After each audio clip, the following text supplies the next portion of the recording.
All right, welcome, welcome. We're about to get this thing cracking. We have the Moon Knights series. Well, not so much the series.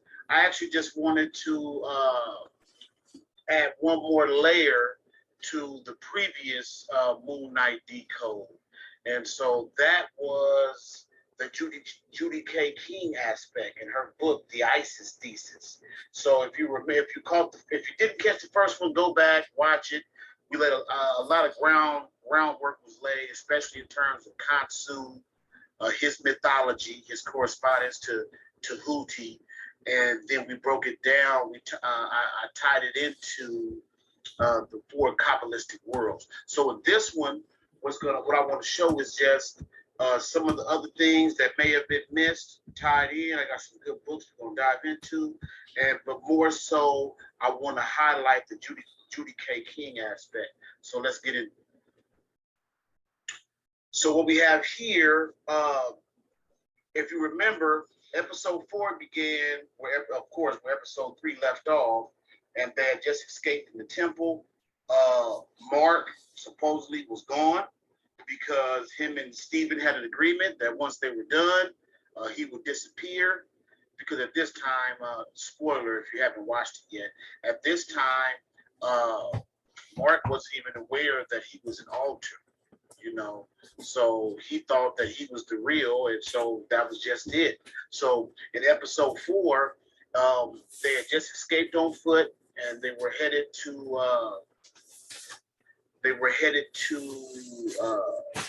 the temple where Ammit, who Shakti was.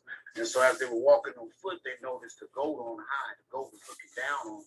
Now that goat, if you remember, they're in Egypt. Goats, of course, we think of Aries, the ram, the head, the pineal. All these apply. However, we're going to transition over to a Kemetic deity. Now, most who know their Kemet, you would say, oh, that was Khnum. You see the ram, you see the horns. However, Khnum also has a correspondence, and that correspondence is Bened Dejet. Come on in, bud. Trying to come in? Okay, so yeah, so that correspondence was Beneb Dejet. And Beneb Dejet is a correspondence for Khnum, of course.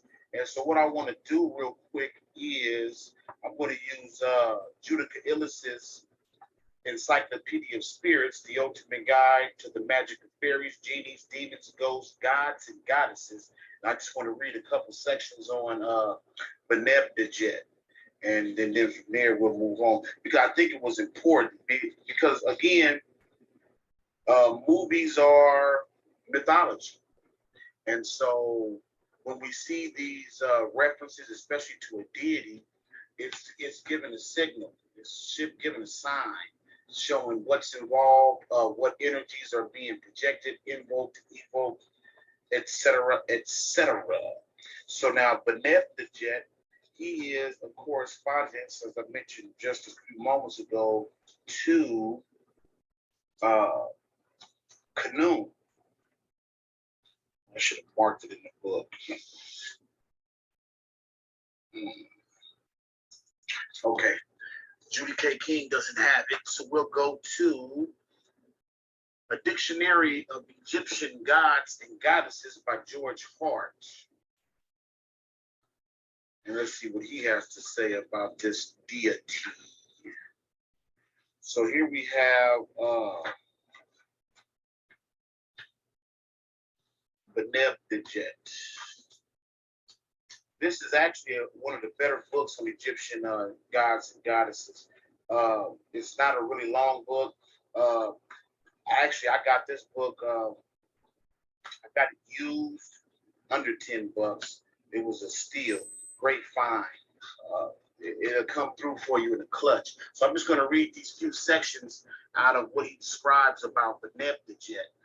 Well, yeah, let me read this real quick. Beneb Dejet is the ram god whose name means Ba or soul. Now that's critical. Keep that in mind. Lord of Mendes. Now that brings to mind the goat of Mendes, which is a direct correspondence to Pan. And I think that that's important too, because it shows an aspect of exactly what type of energy we're dealing with. You know, Pan was similar to a trickster deity, but also Pan was thoroughly righteous, thoroughly, often misunderstood, but thoroughly righteous. So it says here, known as the Lord of Mendes, his cult centered in the northeast delta. He was worshipped there together with his consort, Hatmehit, a local fish goddess whom he had supplanted in importance, and his son, Harpocrates. So any those who know, Harpocrates is the baby Horus. So this is, again, this shows between Benebdejet, his wife, and then the baby Horus, we see that trilogy. We see that, again, we can tie it to Kabbalah to the three pillars, or not so much the three pillars, but the supernal triad, Father, Mother, Son, knowledge, wisdom, understanding. But however, we definitely know that a deity is involved, you know? And so one of the things that you have to recall is that the Egyptian word for ram and soul were so similar that they almost regarded as the same thing. So when you see this ram, Benebdejet is also similar to the soul. So the references to the pineal gland, because the pineal gland at one time by Descartes was called the seat of the soul. So we knew from this that at this time Stephen, but more so Mark, was embarking upon a journey of the soul. And I think that that was important in terms of understanding exactly what was to come in episode 4. And let's see, there was something else I wanted to read here. Okay, we'll just move on. We'll move on from there. But basically, that goal was significant. Anything that gets screen time is significant. And so they transitioned to the goat. The goat was up on high looking down. Also, the goat also brings to mind that of Capricorn, because the sign of Capricorn is a goat and a fish. And so if you think about it, this deity, Benebdejet, his wife, was a fish goddess. So we know that, number one, this deity transitioned from the Mesopotamian area. Let me put this on silent. Let's turn that down. No alerts for you, buddy. So we know that it's, but it's also a reference to Capricorn. And so that's very critical. That was a key right there in and of itself. Now I want to speak on Heka, because during this scene, during this episode, eventually we came across the priests, the Heka priests. And so what you got to realize is that Heka literally means activating the Kai. It's an aspect of the soul, and the soul embodies the personality. Now we just tied in Benebdejet. And so by the mere fact that the priesthood of Heka were involved, because they were responsible for mummifying the pharaoh's corpse after death. So that's why the Heka priests were involved. And we see now, just to tie in, Heka implied power, magic, everything of the sort. And so for Egyptians, they thought that the power of activating the soul was through magic, or better yet, through Heka. And we see the symbol that she's given up with the two hands raised. So a lot of times we see these symbols played out in real life, because they're the only difference between higher consciousness, spirit, whatever you want to call it, God, deity, and matter, is just the rate of vibration. It's all the same. And so we see here that these symbols we see all around us, some people might recognize it as a Masonic symbol. If you remember, we had a whole movement of hands up, don't shoot, and everybody gave up the Heka sign. So that, I believe, is very important. What I want to, before we move on, I want to backtrack. If you watch the series, before they entered the tomb, but once they went to the tomb and down the little shaft, at one point they found themselves confronted with the maze. There were 6 different entrances. They didn't know which one to enter. Mark, being an Egyptologist, he recognized that it was symbolic of the eye of Horus, or the Wadjet, the left eye. And so the left eye was broken up into 6 parts, 1/6, and that was for the 6 senses. And he reasoned deductively that the sense they want to follow would be taste, because the Ushapti would have been, because it was later figured out that Alexander the Great was the last embodiment of Ammit, and so he was the voice of Ammit. So they used deductive reasoning, and I'm gonna get to that later, just to show exactly what that really represented. However, what I want to point out is that maze, those 6 different directions. Now, we established that they were going essentially to the pineal gland and to the brain. Eventually, we'll get to other aspects to explain it even more, but understand that this was a journey of the mind. And how we know it's a mind, because mazes are symbolic of the mind. Whenever you see a maze in a mythology, there's the Greek mythology of the maze, and the protagonist, he had the string and he used the string to go through there. That was all symbolic of the mind. I just want to point that out. So that maze was actually showing that they were about to travel deeper into the mind. And my point being is they were traveling to the innermost aspects of the mind, not just the pineal, but also the subconscious mind. And I think that that's going to be evident real soon. So what I think was fitting about all of it, especially in terms of the Heka priest, because during that scene, the priest was mutilating the followers of Hero, taking body parts, because his had deteriorated over the years. If you think about it too, he was using like a click sound. That kind of brings to mind that the African dialect with the click tongue. And also, I would say maybe some form of echolocation, because if we're going to think about it, and everything is deteriorating, these harvesting hearts and everything else, he definitely didn't have a tongue, which would account for the clicking. But you figure too, some sort of echolocation, because inside the pyramid is usually going to be completely dark. And he didn't seem to see anybody. He was going off the sound, because when he heard a movement, he kind of reacted to it. But I think it was fitting in the sense that Heka represents magic, and today the majority of magic is basically plundered from funerary texts from Egypt, like about 90%. Most of what people assume to be magic, the rituals was practiced, they all come from the misnamed Book of the Dead, which was actually the book of coming forth by day and night. Muata actually has a real good book on that, which is why I have this up. But I think that it was fitting because the priests were cannibalizing the intruders to sustain their magic. And that's a fair representation of what's going on today.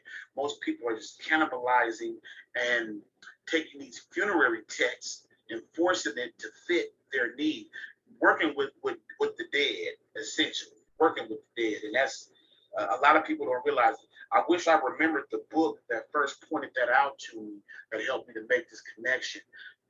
But please believe, about 90% of what's considered practicing magic, ritual magic, it all extends from the pyramid texts and funerary texts of ancient Kemet. Now here we see, this is a depiction from the walls of Kemet, the opening of the mouth ceremony. I have this because, like I mentioned just a few moments ago, when Stephen found, well, by this time he had transitioned. Stephen deleted Mark. He allowed Mark back in. So when Mark found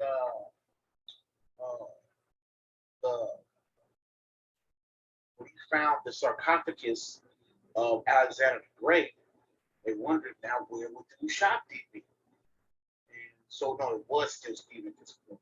And so he deduced, since he was the voice of Ammit, it would be in his throat. So he opened his mouth and he pulled the Ushapti out of his throat. So now, what you have to realize is that was a direct reference to the opening of the mouth ceremony.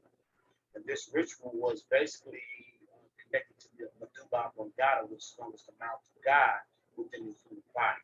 So again, anybody who said the science wasn't there, oh, it was all there. You just didn't see the face you wanted to see, or it wasn't presented in like a piece of candy, something easy to unwrap and swallow and digest. So it was definitely there. Next, I want to point out Ammit. Ammit is the antagonist of this series. Ammit is pushing this forward. He's pushing this story forward in Moon Knight. Because Ammit is saying that we're going to get rid of the wicked before they do anything.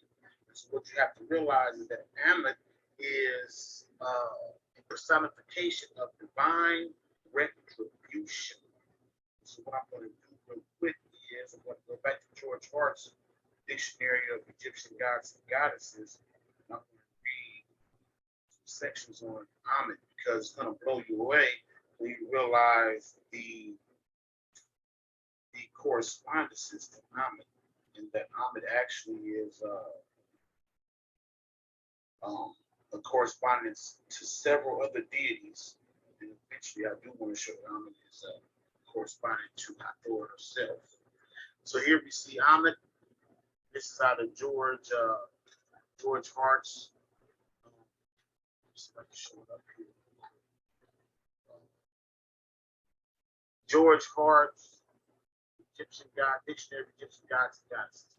Ammit, underworld goddess whose name means devouress of the dead.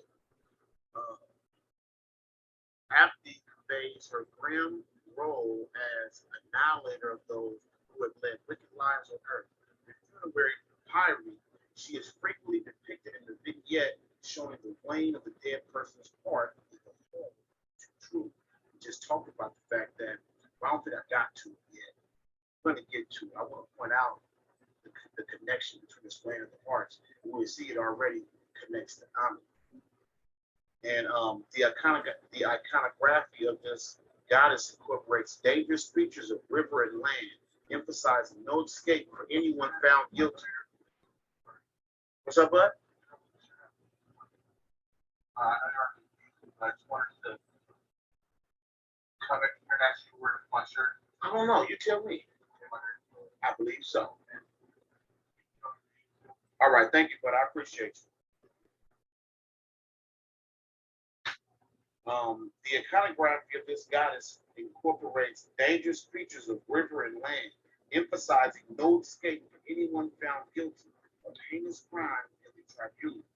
Her head is mainly a crocodile, her front legs in the middle represent a lion or a leopard, and her back legs become ample rear of a hippopotamus, called the Grape of Death in some papyri. Her task is to swallow the heart of anyone judged unfit to survive in the realm of Osiris, which is the Duai. Anybody that watched the series all the way through, you know where I'm headed. I'm going to go to another book. Let's see what Judy has to say about how much. One is Judy Illis's Encyclopedia of Spirits. We'll see what she has to break down about Ammit. This is a really good book. I would suggest to anyone who doesn't have it to do so. And the first 100 and some pages alone will pay for this book. This is another book I got off Amazon used under 20 bucks, and it's my go-to. If what I'm searching for isn't here, it doesn't exist.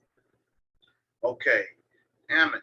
The ancient Egyptians believed that after you die, your soul, or one of them, enter a divine hall of judgment where your past deeds were examined and your heart was weighed. Basically, if the Marvel series, Ammit said, I'm not waiting for that to happen. We're going to get down to the good part. If you were found guilty, you entered the Western paradise. If you failed the test, if you were found worthy, you entered the Western paradise. If you failed the test, Ammit ate you and your life was forever terminated, no eternal paradise. Ammit sits beneath the scales of justice like a dog waiting for food to fall from the table. Although usually depicted with a crocodile head, sometimes Ammit sports a canine head. So what I want to point out is that Ammit, the devourer of souls, essentially represented reincarnation. Because the Egyptians, and we'll get to the Judy K. King aspect, the Egyptians, they lived their lives to not come back. So to find your heart heavier than a feather and to be devoured by Ammit meant that you would come back. Now, there comes the scene where Layla confronts Mark about her dad and his role in his death, and Mark chooses to sacrifice himself because Mark has a conscience. We discussed this in the previous one in terms of Mark's placing on the four worlds of the Kabbalistic tree of life. Mark has a conscience. He's not a stone cold killer. If you think about it, if you saw this episode yet, Harold shot Mark twice. I believe that was symbolic of him killing the two aspects of Mark that he knew of, Mark and Steve. So Mark essentially sacrifices himself for Layla. When he falls into some water that's probably about an inch deep, but we see that once he nears death or technically dies, he begins to fall into this deep pool. That's just synonymous subconscious mind. And essentially, this was Mark's way of reuniting with his shadow self. He had to die to his former self to atone for his sins. If he descended into the underworld, which is nothing more than his subconscious mind. That's why I wanted to point out the connection between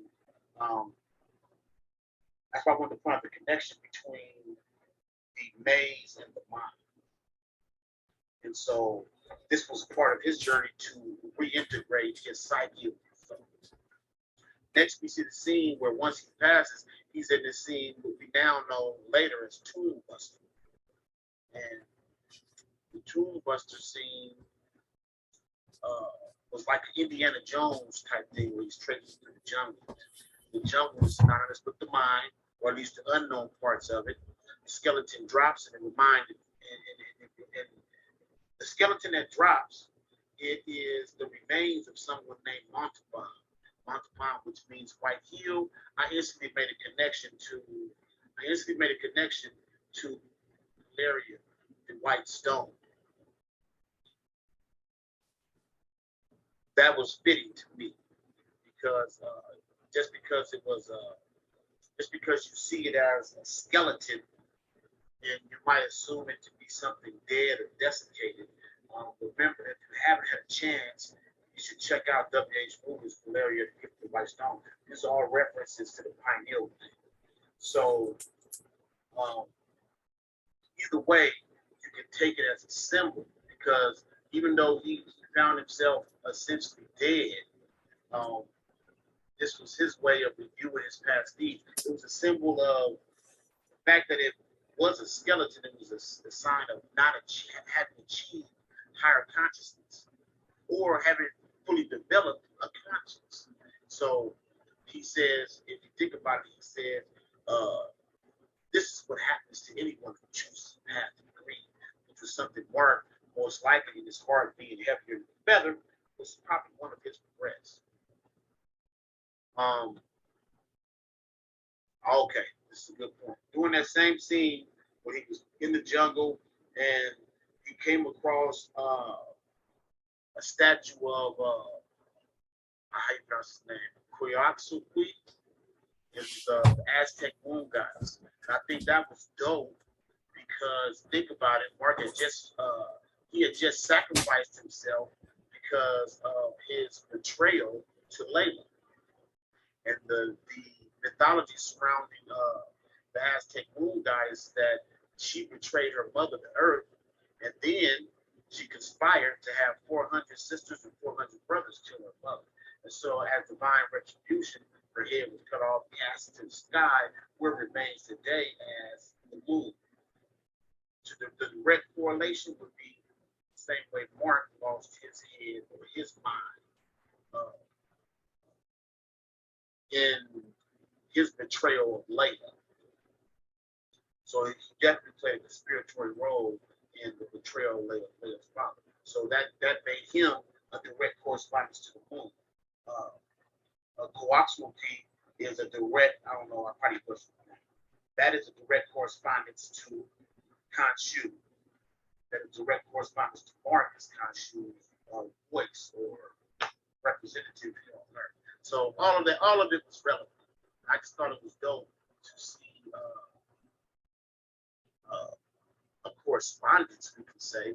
So if you can't find a way to work with the Khonshu, or even the lunar aspect of Judy, you can go to this Aztec goddess, and you can possibly do the same work. Moon magic is real. Magic is real. So now we get to the fact that he's dead, and they're calling. He finds himself in some kind of psychiatric ward. He's trying to gain his bearings, and a bingo game is going on. And what let me know that this bingo game was about to tie in Judy K. King's ISIS thesis was that one lady, that one patient who said she wished they would call some bloody O's. The fact that they hadn't called any, that's a negative. That was a negative, none had been called. And then she used bloody O. So that was a reference to O negative blood. If you haven't read Judy K. King's ISIS thesis, she deals with microbial and genetic DNA and things like that. She ties it into the Egyptian hieroglyphs and funerary texts. So as soon as I saw that, I knew exactly where it was. And so after the lady with that said the bloody O's, we saw one of the attendants at the psych ward handing out jello. The jello was red, yellow, and green, red, yellow, and blue. These are all the colors of your genetic markers. If you look at a double helix for the DNA spiral, you'll see that the colors will be those colors, possibly some purple, but you'll definitely see yellow, green, blue, and red. So again, for me, this was tying in the King aspect. And so think about it. Each of the bingo numbers, B32, B46, whatever the numbers were they would call them, these were in reference to different chromosomes, genomes. And again, this is all a reference to Judy K. King's book. And what I'm going to do is I want to read a couple excerpts from Judy K. King's ISIS thesis. I'll read the back of it first. The ISIS thesis decodes 870 signs in 8 major Egyptian funerary texts, showing that the pharaoh's knowledge of science surpassed that of modern scientists. The primary goal of this hidden knowledge was to map the chemical path by which the genetic heritage of the deceased was cloned into a species that could exist in the universe rather than being recycled back to Earth. I just said it just a few moments ago that the main theme of Egyptian theology was to die and not come back. Now here on page 11, I want to read this too. She says here, if Hermes could say more, he might tell us that death enables us to journey from our visible world to a dual, invisible, planet-linked universe where our afterlife will be. Because her whole thesis is that essentially we go into the quantum realm. This book right here is proof of quantum entanglement and many other scientific theories. However, Hermes will also remind us that the designed Egyptian afterlife is only accessible to those who have knowledge of the past. So if you think about it, when Mark and Stephen were wandering around to that cycle where they would have to get their bearings to gain knowledge of the past. So again, keeping it, what's the original statement? Okay, let me read the original statement she read by Hermes. Hermes Trismegistus. What is below is like that which is above. What is above is like that which is below, to accomplish the miracles of one thing. So she was showing the correspondence between the macro universe and the micro, even down to the human body. And then she tied it into once the deceased passed, if you followed the ritual and how it was intended, you would not come back. And not just on a microbial genetic level, but also on a universal level. I'll show that real quick also. It says here, chapter 2, The Dead Travel. Scholars agree that the duat was not fixed in the netherworld, but also included celestial regions. They describe it as dark, unseen places beyond the earth and the sky, and some have compared it to a hell. In Egyptian grammar, Sir Alan Gardner states that the word for netherworld was originally the place of the morning twilight, known as the duat. The individual ideograms in the hieroglyphs for duat meant star.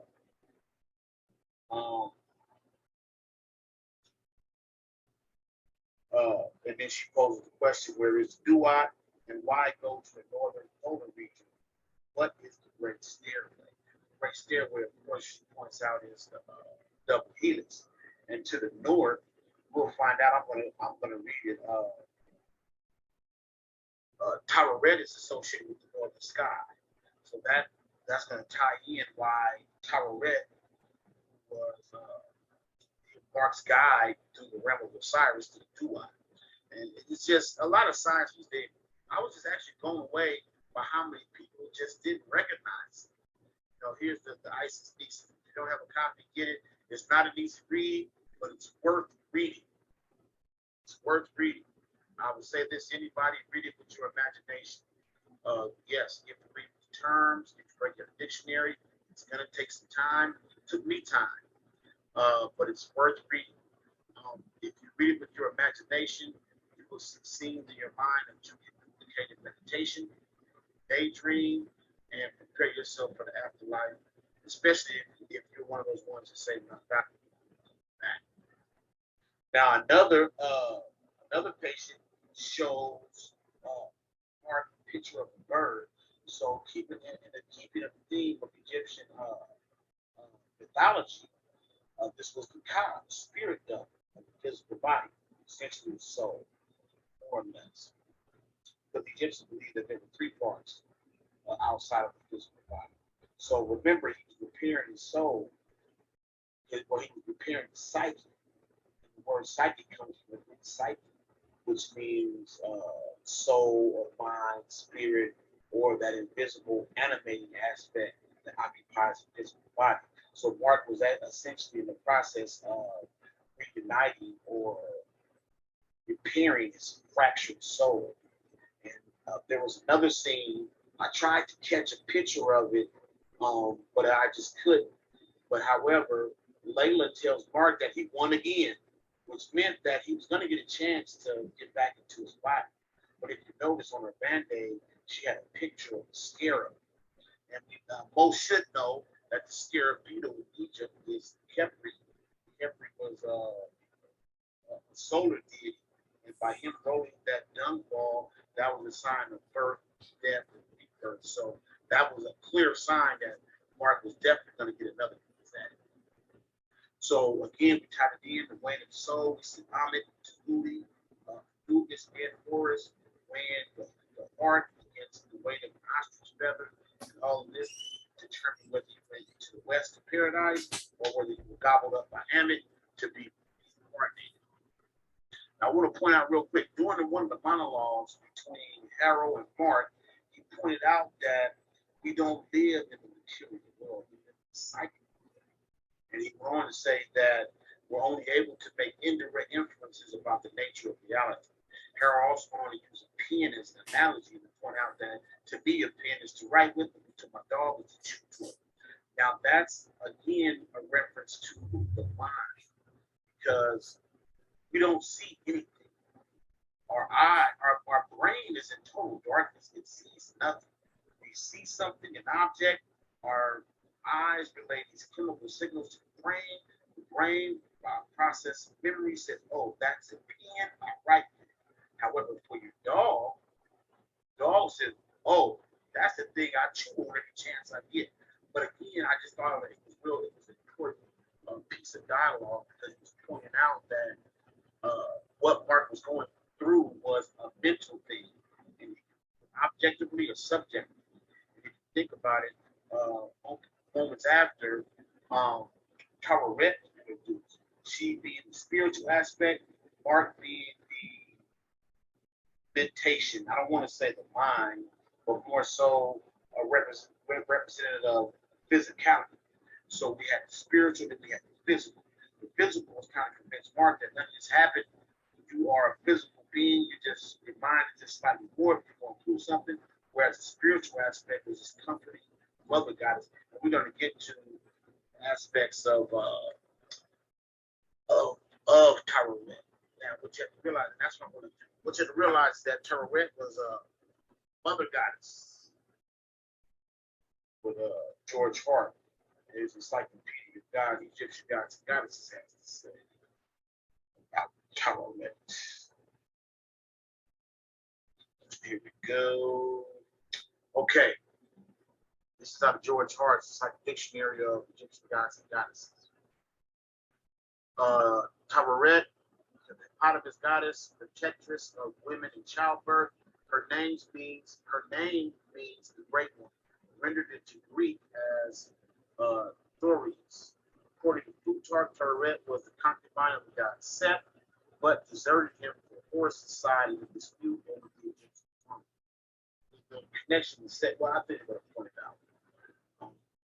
This episode perhaps reflected the differentiation between the beneficent Taweret and the male hippopotamus as a manifestation of Set, a destructive force for boats on the Nile and in the cornfields adjoining in the habitat of the Nile marshes. So, on the correspondence from the animal to the deity, the male hippopotamus was quite destructive towards humanity.